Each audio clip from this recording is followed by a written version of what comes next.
আমি আফিয়া আঞ্জুম। আমি recently IELTS exam দিয়েছি আর আমার স্কোর হয়েছে ওভারঅল ব্যান্ড 7। আমি আমার সম্পূর্ণ কোচিংটি হচ্ছে আইএলটিএস প্রফেসর থেকে করেছি। আমার এক্সাম এক্সপিরিয়েন্সটা আসলে অসাধারণ ছিল। আমি অল্প সময়ের মধ্যে এক্সাম দিয়েছি আর আমি আসলে আইএলটিএস নিয়ে অনেক ভয় পেতাম, কিন্তু আসলে আইএলটিএস পরীক্ষাটা অত কঠিন ছিল না, মোটামুটি সহজই ছিল। আর এক্সাম এনভায়রনমেন্টটাও মোটামুটি ফ্রেন্ডলি ছিল। আর আইএলটিএস প্রফেসরের সাথে আসলে আমার জার্নিটা অনেক সুন্দর ছিল।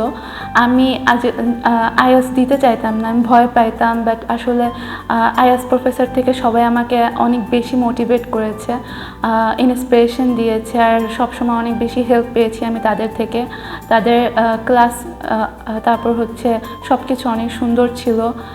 ইভেন আমি পার্সোনাল তাদের কাছে কিছু বইও পেয়েছি, যেটা থেকে আমি অনেকটা রিলেটেড কিউ কার্ড পেয়েছি স্পিকিংয়ে। আর আইএলটিএস প্রফেসরের কিছু স্পেশাল ফিচার্স আছে, যেমন হচ্ছে তাদের কিছু রেকর্ডেড ক্লাস আছে 56+ মতন। তো ওগুলো আসলে আমার প্রিপারেশনে অনেক হেল্প করেছে। পাশাপাশি আমি অফলাইন ক্লাসগুলো করেছি আর আমার যেখানে সমস্যা হতো তো স্যাররা আমাকে হেল্প করতো ওই প্রবলেমগুলো ওভারকাম করার জন্য। আর এখানে হচ্ছে মক দেয়ার ফ্যাসিলিটিস ছিল, যে কোয়েশ্চেনটা মোটামুটি এক্সামের মতোই হতো। আর হচ্ছে এখানে আলাদা স্টাডি সেন্টার ছিল, যেখানে আমি টাইম দিয়ে পড়তে পারতাম। আইএলটিএস প্রফেসরের টিচাররা খুবই অসাধারণ। আইএলটিএস প্রফেসরের আবরার স্যার হচ্ছে একজন সার্টিফাইড ট্রেনার।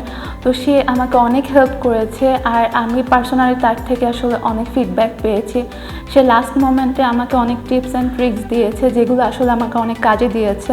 আর ওগুলো আমি অ্যাপ্লাই করেছি অ্যান্ড আমি এখন বুঝতেছি যে আমার আসলে ব্যান্ড 7-এর পিছনে তারই অবদান আছে। ইভেন আমার আগে স্পিকিংটা খুবই দুর্বল ছিল, আমি বলতেই পারতাম না।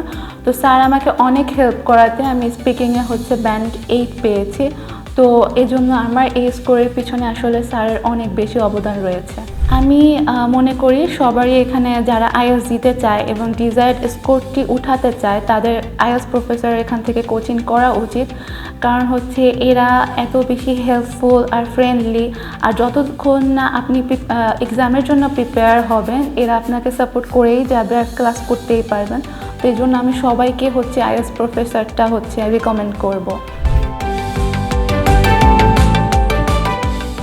আর আমার কিছু টিপস থাকবে সবার জন্য যারা আইএলটিএসের প্রস্তুতি নিচ্ছেন। প্রথমটা হচ্ছে প্রতিদিন বাসায় বসে একটি করে ফুল প্র্যাকটিস টেস্ট করা, আর যেখানে যেখানে ভুল হচ্ছে ওগুলো আবার অ্যানালাইজ করা যে কেন ভুল হচ্ছে। আর দ্বিতীয় টিপসটি হচ্ছে যে স্পিকিংয়ের জন্য বাসায় বসে রোজ স্পিকিং রেকর্ড করা একা একা, এবং ওগুলো পরে আবার শুনে বোঝা যে কোথায় কি ভুল হচ্ছে। আর থার্ডলি আমি বলবো যে আসলে একটু রিডিং স্কিলটা বাড়ানো উচিত, কিছু আর্টিকেল পড়ার মাধ্যমে আর কিছু পডকাস্ট শুনলে আসলে লিসেনিংটা ভালো হয়। পাশাপাশি স্যারদের বইগুলো ফলো করলে অনেক ভালো একটা স্কোর উঠানো সম্ভব। আর আমি আসলে আইএলটিএস প্রফেসরকে থ্যাংক ইউ দিতে চাই যে আমাকে আসলে আমার ডিজায়ার্ড স্কোরটি উঠাতে তারা হেল্প করেছে। আমি এত সুন্দর একটা স্কোর করেছি, এই জন্য তাদেরকে অনেক অনেক থ্যাঙ্কস।